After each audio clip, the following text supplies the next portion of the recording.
The crisp October air of 1888 in Fort Smith, Arkansas, carried more than just the scent of wood smoke and fallen leaves. It carried the weight of a terrible secret. On the 15th of that month, a wedding took place that would haunt the town for generations. 45-year-old lumber baron Nathaniel Decker married 22-year-old Rose Sullivan, a union that should have been scandalous for its haste alone. It had been a mere 3 months since a tragic hunting accident had claimed the life of William Decker, Nathaniel's only son and Rose's original fiancée. To the outside world, it appeared a somber story of a grieving father offering protection and comfort to his deceased son's heartbroken bride. But this public narrative was a carefully constructed lie, the final act in the most calculated and sinister love affair in Sebastian County's history. The couple's passionate conspiracy involved 3 failed murder attempts, systematic poisoning, and ultimately a cold-blooded execution disguised as a hunting mishap. Local records, deliberately hidden away in the Sebastian County courthouse basement for over a century, would later reveal a damning trail of evidence that authorities had chosen to ignore, and a pattern of witnesses who mysteriously disappeared or died under suspicious circumstances whenever they ventured too close to the truth. Sebastian County in 1888 was a place of booming prosperity, its wealth flowing from the vast timber industry and the bustling river trade along the Arkansas River. Fort Smith, the county seat, had shed its skin as a rough frontier military post, transforming into a thriving commercial center where lumber barons, cattle ranchers, and river merchants jockeyed for dominance in the rapidly expanding post-Civil War economy. Nathaniel Decker stood as a titan in this world. He had arrived 15 years earlier from Tennessee, a young man with ambition and enough capital to purchase a failing sawmill. Through a combination of vision, business acumen, and ruthlessness, he had transformed it into the Decker Lumber Company, the largest operation between Little Rock and the Indian Territory. By 1888, it employed over 200 men and controlled thousands of acres of prime timberland in the Ozark foothills. The relentless scream of his steam-powered saws echoed through the river valley from dawn to dusk, and his lumber supplied construction projects as far away as Kansas City and New Orleans. At 45, Nathaniel was an imposing figure. Standing 6 feet tall with steel-gray hair and penetrating blue eyes, he commanded respect through a potent mix of cultivated charm and formidable will. His late wife, Margaret, had died of consumption 3 years prior, leaving him to raise their only son, William, then 23. William represented everything his father both loved and despised about his own bloodline. He had inherited his father's intelligence and his mother's gentle nature, but crucially, he lacked the ruthless drive that had built the family fortune. Where Nathaniel saw opportunity, William saw obligation.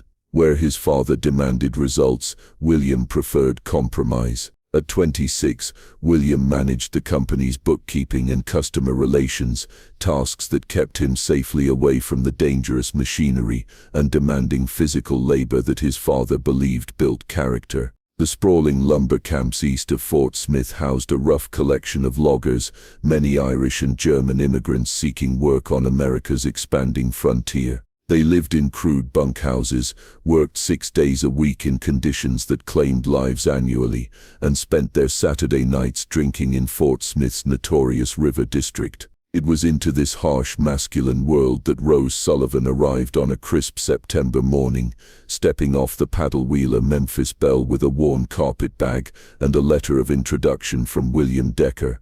Rose had been born in County Cork, Ireland, but her family had immigrated to Boston when she was 7. Her father, a dock laborer, had succumbed to tuberculosis when she was 15, leaving her mother to support Rose and her 2 younger brothers through washing and sewing. The family battled constant poverty and the pervasive anti-Irish prejudice of the time. When a marriage broker approached them in the summer of 1888 with news of a prosperous Arkansas businessman seeking a suitable Irish wife for his son, it seemed like divine providence. William Decker had placed his requirements through Catholic parish networks, a young woman of good character, devout faith, and practical skills willing to travel west. Rose possessed these qualities, but she also harbored a fierce intelligence and an ambitious spirit, chafing against the limited opportunities for an Irish immigrant woman in 1880s America. At 22, she had worked as a seamstress, a shop girl and a tutor for wealthy families who paid her less than their stable boys. Marriage to a lumber heir represented not just escape from poverty, but entry into a social class previously denied to her. Her 3-week journey to Arkansas, funded by William, ended at the Riverside Depot. William was exactly as his letters had described: kind, educated, financially secure, and utterly unremarkable. He greeted her with nervous politeness, apologizing for the dust and heat during the carriage ride to the Decker mansion on prestigious Garrison Avenue. The 3-story Victorian home, with its wraparound porches, ornate gingerbread trim, and manicured gardens, was a testament to the family's wealth. Servants took her belongings to the guest quarters. The wedding was scheduled for October 20th, just 6 weeks away. It was at dinner that first evening that Rose met Nathaniel Decker, and her carefully planned future began to unravel. The dining room epitomized refined luxury. Crystal chandeliers glinted off mahogany furniture, and oil paintings adorned burgundy walls. Nathaniel entered precisely at 7, his perfectly tailored black suit emphasizing his broad shoulders and commanding height. "Miss Sullivan," he said, taking her hand and holding it a moment too long, his blue eyes studying her with an intensity that quickened her pulse. "William's letters hardly did justice to your beauty." The inappropriate compliment should have repelled her, but after years of being treated as a servant or a charity case, his direct appreciation felt like recognition. Throughout dinner, Nathaniel dominated the conversation with stories of business and politics, while William offered tentative opinions, immediately qualifying them with, "Perhaps father sees it differently." When Nathaniel remarked that William was too gentle for his own good, Rose detected the steel beneath his affectionate tone. After dinner, Nathaniel intercepted William's plan to show Rose the library. "Perhaps Miss Sullivan would enjoy seeing the timber operations tomorrow," he suggested, his tone leaving no room for refusal. Rose accepted immediately, drawn to the danger she sensed in his invitation. The next morning, William was conspicuously absent, sent on urgent business to Van Buren. Nathaniel helped Rose mount a gentle mare, and they rode through the autumn-colored hills toward Camp 3. During the 2-hour ride, Nathaniel spoke with passion about his empire, the satisfaction of felling centuries-old oaks, and the challenge of moving massive logs. At the camp, he didn't let her observe from a distance. He insisted she understand the operation, even guiding her hands as she operated the controls of the new steam donkey, moving a 1,000-pound log. "You have good instincts," he told her.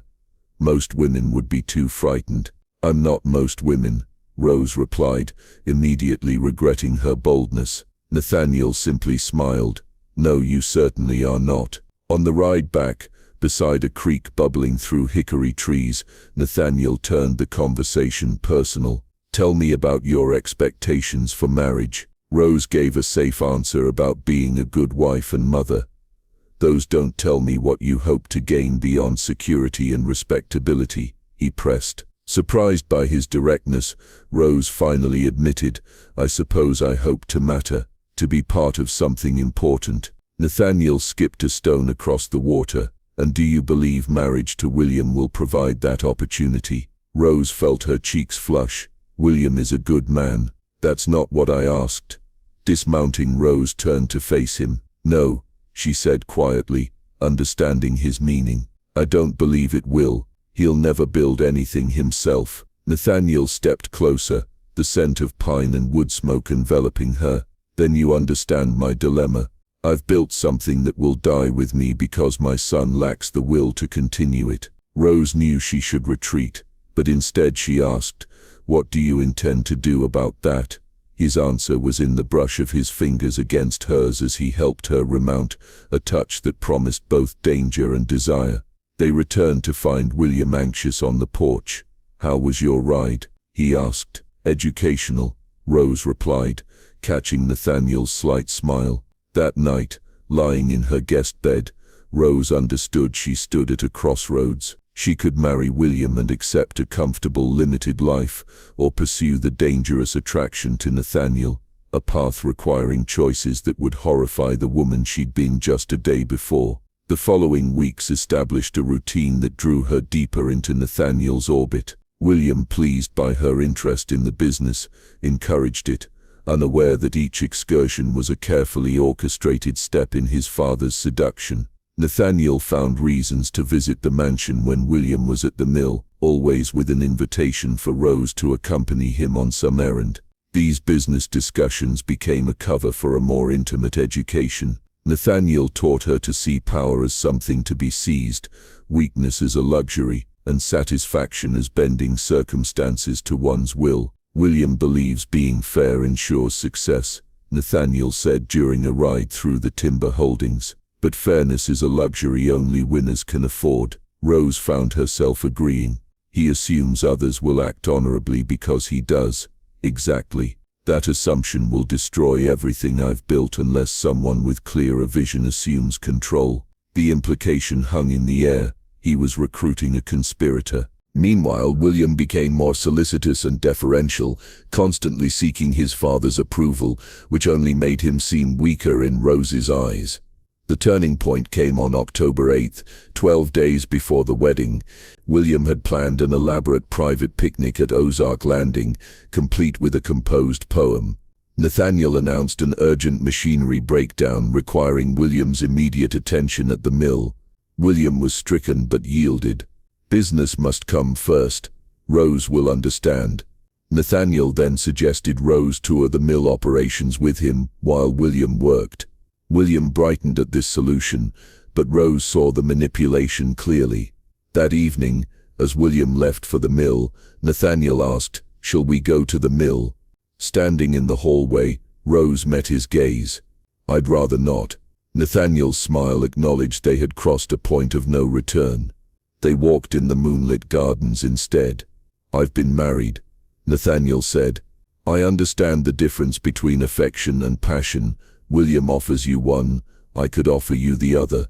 William is your son, yes, and that makes this both impossible and inevitable. What are you suggesting? That some hungers are too powerful to ignore, and William will survive disappointment." The callousness should have horrified her, but she considered its implications. Nathaniel offered real power, a partnership in empire building. "I need time to think," she said. "Don't wait too long," he replied, confident of his victory. The next morning, William apologized profusely. "Did father give you an interesting tour of the mill?" he asked at breakfast. "We didn't actually visit," Rose said carefully. "Your father felt it inappropriate after dark." William accepted this, relieved she'd been properly chaperoned. He missed the look that passed between Rose and Nathaniel, their first shared lie. Nathaniel now found creative reasons for them to be alone, all approved by oblivious William. But Fort Smith's observant residents noticed. Mrs. Adelaide Forrester saw Nathaniel's carriages at his home during midday hours. Hotel manager Thomas Brennan received requests for private dining rooms for business associates resembling Rose. Father O'Brien, who was to perform the wedding, found Rose's enthusiasm for marriage disconnected from any love for William. She spoke of building something lasting but never of William himself. The most dangerous observer was Margaret Henley, wife of a rival lumber dealer and Fort Smith's most notorious busybody. Her instinct for scandal was unmatched. She became suspicious upon seeing Nathaniel and Rose entering Murphy's Tavern, a rough establishment, when William was in Van Buren. She launched her own investigation, enlisting her housemaid to engage Rose in conversation, inviting Nathaniel to poker games, and timing her walks to observe the Decker mansion. She noticed William's declining health, increasing fatigue, headaches, stomach problems which her husband confirmed was affecting his work. "Nathaniel says he's working too hard," Harold Henley reported. "But the supervisors say he can barely make it through a day." Margaret's instincts screamed that William's illness was connected to the inappropriate relationship. Her opportunity came on October 17th. A persistent drizzle-soaked Fort Smith. William, scheduled to travel to Little Rock, was bedridden with severe stomach cramps. Dr. Samuel Hayes diagnosed nervous exhaustion before the wedding. Nathaniel announced he would handle the trip, suggesting Rose accompany him to learn about negotiations. Dr. Hayes approved, seeing it as civilizing. Rose agreed eagerly, recognizing the chance for uninterrupted time with Nathaniel. Margaret, watching their carriage depart, understood exactly what was happening. She sent urgent telegrams to contacts in Little Rock to observe them and decided to visit the ailing William. Armed with medicinal herbs, Margaret found William pale, thin and trembling. He admitted his appetite had been poor for weeks, food tasted strange, and even favorites nauseated him. Margaret recognized the symptoms: gradual weight loss, stomach problems, trembling, reminiscent of the arsenic poisoning of Samuel Reeves years earlier. "Who prepares your food?" she asked gently. "Mrs. Patterson, usually," William said, "though father brings me tonics from Dr. Hayes, and Rose is so thoughtful, often bringing me tea or broth." Margaret felt a chill. Here was method and opportunity. She gathered more information, confirming William's illness began after Rose's arrival, worsened during Nathaniel and Rose's time together, and improved slightly when Nathaniel traveled. She left with enough circumstantial evidence to destroy them, but new accusations against Fort Smith's most powerful man required more than suspicion. In Little Rock, distance intensified Nathaniel and Rose's connection. The train journey and hotel stay provided privacy. After successful negotiations, Nathaniel observed, "We work well together.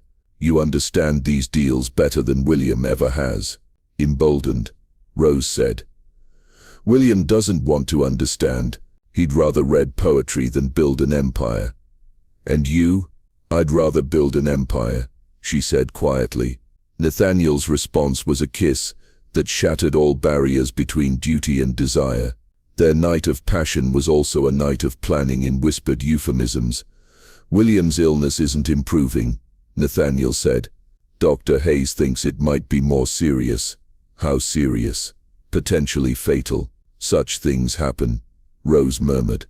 "Young men with weak constitutions succumb." "Exactly. And a grieving father might naturally offer protection to his son's bereaved fiancée." Their return to Fort Smith was met by Margaret Henley at the station. "Mr. Decker," she called, her polite tone belying her sharp eyes. "Poor William has been worried." She noted William had improved in their absence, a clear warning she knew the illness related to Nathaniel's presence. Rose and Nathaniel understood their window was closing. They needed to act quickly and decisively. The solution was brilliantly simple and utterly ruthless. On the clear morning of October 19th, Nathaniel announced a farewell hunting expedition for William's bachelor party. William, seeming improved, welcomed the outing. The party included 6 men: William, Nathaniel, Harold Henley, Thomas Brennan, Dr. Hayes and James Crawford, the mill supervisor, all experienced hunters whose testimony would be credible. Nathaniel selected a remote tract with difficult terrain, specific rifles, and a hunting formation that positioned himself behind William, creating the perfect opportunity for a mishap. Rose established her alibi by spending the afternoon with Margaret Henley, discussing wedding plans. The hunters departed at dawn. Nathaniel quietly noted terrain features and sightlines. After a midday lunch where William joked and seemed restored, they spread out again. Nathaniel maneuvered 50 yards behind William. At approximately 2:30 p.m., a single shot echoed through the hills. The others converged to find Nathaniel kneeling by William's body, hands bloody, a massive chest wound clearly fatal. "I saw a deer in the brush," Nathaniel gasped, distraught. "I shot before I realized William was in the way." The evidence supported his story. A shot from behind in heavy cover. Dr. Hayes confirmed instantaneous death. James Crawford, the expert, declared it a tragic accident, no one's fault. But Harold Henley noticed the powder burns suggested a much closer range than 50 yards, though he said nothing. In Margaret Henley's parlor, Rose performed perfect shock and grief at the news. Margaret watched her eyes, seeing satisfaction behind the forced tears. As William's body was brought home, Margaret knew she was witnessing a perfectly planned murder, but had no proof. William's funeral drew huge crowds, united in grief. Nathaniel's obvious anguish convinced everyone it was a tragic accident. Rose, in mourning black, received condolences and refused suggestions to return to Boston. "I couldn't abandon him now," she told Father O'Brien. "William would have wanted me to care for his father." Margaret watched, understanding Rose was staying for the wealth and power. Margaret began a patient campaign of observation. By Christmas, Nathaniel and Rose were seen together frequently. By Easter, engagement rumors circulated. In June 1889, exactly 8 months after William's death, they married quietly. They worked together efficiently, traveling for business, presenting themselves as a couple united by tragedy. But Margaret noted their easy intimacy, shared jokes predating William's death, and Rose's sophisticated business knowledge, suggesting she'd been trained long before. In summer 1891, James Crawford was found dead, attributed to heart failure. His widow told Margaret he'd been troubled by things that didn't add up about the hunting accident, and had received unsettling visits from Nathaniel. 6 months later, Dr. Hayes died in a riding accident, his horse spooked by a snake. Margaret saw a pattern: witnesses were being eliminated. When her husband Harold began expressing concerns, he fell ill after a business dinner with Nathaniel and Rose, with symptoms mirroring William's poisoning. Margaret, prepared with years of evidence, tried to contact federal marshals, but her telegrams went unanswered. The community had embraced the romantic tragedy narrative, without incontrovertible proof. Accusation was social suicide. Harold died on March 15, 1892. Nathaniel and Rose prospered, expanding their empire, having 3 children, and becoming revered pioneers. Margaret Henley died in 1894, her suspicions buried near William. Her journals discovered decades later during a home renovation, and documents found behind a false wall in the Sebastian County Courthouse basement in 1987 finally revealed the full truth. The story of Nathaniel and Rose Decker is a chilling lesson in how guilt and innocence, truth and fiction, can become entangled when people possess sufficient intelligence, determination, and a complete absence of moral restraint. For over a century, Fort Smith remembered them as romantic figures, not criminals, a testament to their success in rewriting history itself,